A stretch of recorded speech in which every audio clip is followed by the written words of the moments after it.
Well, Joel, you were there in Washington with us for the 9/12 rally. We saw 2.1 million people there. The media virtually ignored the entire thing. I should say there were 2.1 million people and about 14 journalists there from all the different networks. Most of them from Fox. Exactly. We've seen this before, though, haven't we? I mean, we saw it in Iran with the elections there, that the president has yet to come out and condemn Ahmadinejad for ignoring the will of the people there. But we saw it even before that, and you were telling me during the video about what's in that museum right there. Yeah, I mean, by the way, with the UN General Assembly going on this week, we're embracing Mahmoud, more or less. Absolutely. Ahmadinejad, more or less these days. But I mean, it is fascinating to me to take a look at it too, because you and I were standing right by the stage, and I am looking out onto the National Mall, looking toward the Washington Monument, and you know that there was another group we're still investigating on that had taken out a permit just days after the original permit was taken out on the National Mall for the 9/12 march. And you know for a fact that if that permit had not been there and we were able to extend the rally all the way to the Washington Monument, what you don't see in most of the camera shots is that just beyond the trees, there were thousands, hundreds of thousands more that were crowded out into the street that couldn't make it on the mall. If all 2 of those blocks folks, in either direction, too. If all of those folks had been on the mall itself, you would have seen an ocean of humanity all the way to the Washington Monument. This was the largest protest rally in the nation's history, and you hear so little about it now. Well, that's exactly right. I mean, if you go back to the Martin Luther King Jr. speech, I have a dream, 895,000 people there in attendance for that speech. For Barack Obama's inauguration, 1.2 million people, according to his own Wikipedia page.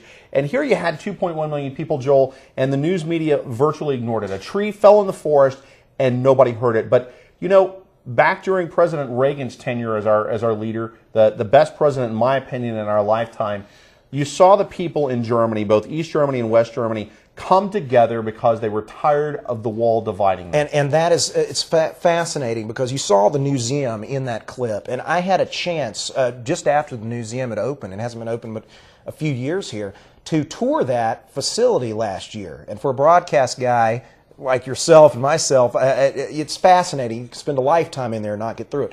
But there was a piece of the Berlin Wall that was in the museum. And you're walking and you're looking at that and you're looking at a piece of history. I believe it's the only piece of the Berlin Wall that is on U.S. soil right now. And you look at that and you think back on the history, East Berlin under the communist regime, and West Berlin, the free side of things, and you saw how the Voices of America radio network was there and how an entirely different environment was created on the West side because of the access to a freedom of speech. And to me there's a parallel there because you see what a chasm was created in society side by side in that situation. And you're able to see a litmus test, and not a small one of that. This wasn't a lab, this was a nation you're getting a chance to take a look at. And just how they responded. Freedom of expression and the ability to communicate ideas and the ideals that our nation was founded upon, capitalism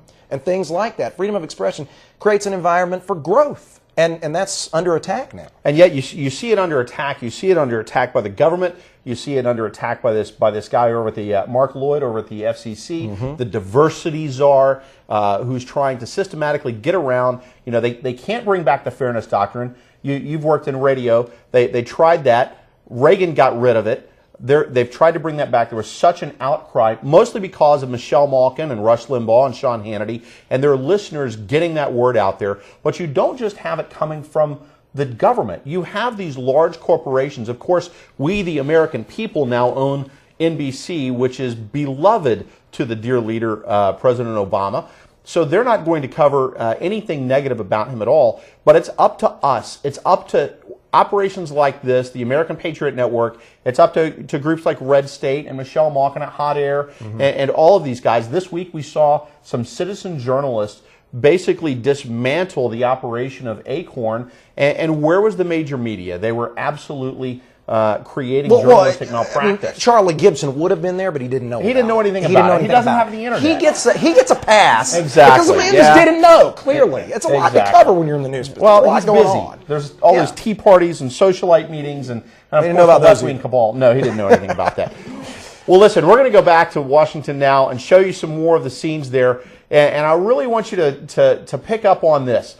The American people that were at this event, these real Americans, were not some angry mob. They weren't AstroTurf. They weren't bought and paid for by the insurance companies. They were there to voice their opinions, and they were there to send a very clear message. You'll hear that and see that in this clip. Let's take a look.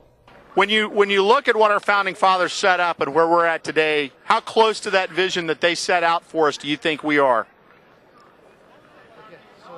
You don't want a real answer to that. Oh, sure, absolutely. Well, it's 180 degrees. It's pathetic, and everybody here knows it. I think the majority of the nation knows it. We've got a record attendance today, and they're all sending a message, and that is that our government was meant to be a protector, not a predator. And we're going to continue to have these tea parties until the last snake legislator has to slither over our cold, smoldering bodies. I spoke to a congressman this week, sir, and he said, he actually admitted that that about 63% of the bills that they pass are not under their constitutional authority. Now, he wasn't happy with that. He's a conservative. But what do you think it's going to take for the congressmen and senators in this town to listen to the American people? I saw the same clip, and he said the majority of the bills are outside the Constitution. It's going to take something like this and repeat performances, unfortunately.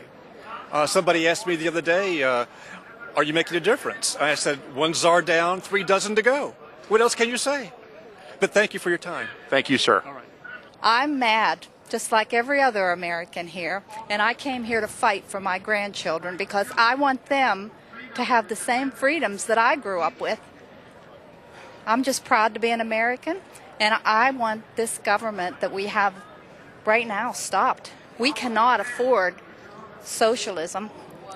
Our forefathers fought for us to be a capitalistic country, and I agreed with them, and I am a Christian first, I'm an American second, and I'm a socialist never. And that's what I believe. Now, you mentioned a Christian first. I also happen to be a Christian. Do you think that Christians in this country are politically active enough? Are they making a big enough difference standing up for the values that they believe in? No, I don't think they are, actually. I know in my own church that we are not standing up for the values that our forefathers fought for, and I think we should. We need to be heard. This country was founded on Christian values, and we need to speak up. Now, you've been here all day. You know, the final Park Police count was 2.1 million people here. Do you think Congress is going to listen to this? Well, we hope they do. If they don't, we'll try again. That's right. Excellent. Thank you very much. Well, we're here in Washington, D.C. The final count from the U.S. Park Police was 2.1 million people today. And as you can see, I'm standing here next to a nice pile of garbage that these people, this angry Brooks Brothers mob, dared to pile up on their own without any government help whatsoever. They took it upon themselves and cleaned up after themselves. And folks, this is exactly what this movement is about. We've got to continue to stand and let our voices be heard. We've got to continue to take care of ourselves and tell these people in this building behind us that we don't need their help. We just need them to stay out of our lives. A congressman told me this week that 63% of what they pass out of this body back here, out of Congress, 63% of the bills that they pass are unconstitutional. Now, he's fighting to change that, but he's one of 437 in the House and another 100 in the Senate. Until they hear your voice, until they hear this crowd behind us, they're not going to get the picture that we are in charge. So we have to continue to stand up. Reporting live from Washington, D.C. on 9/12 Day. God bless you, America.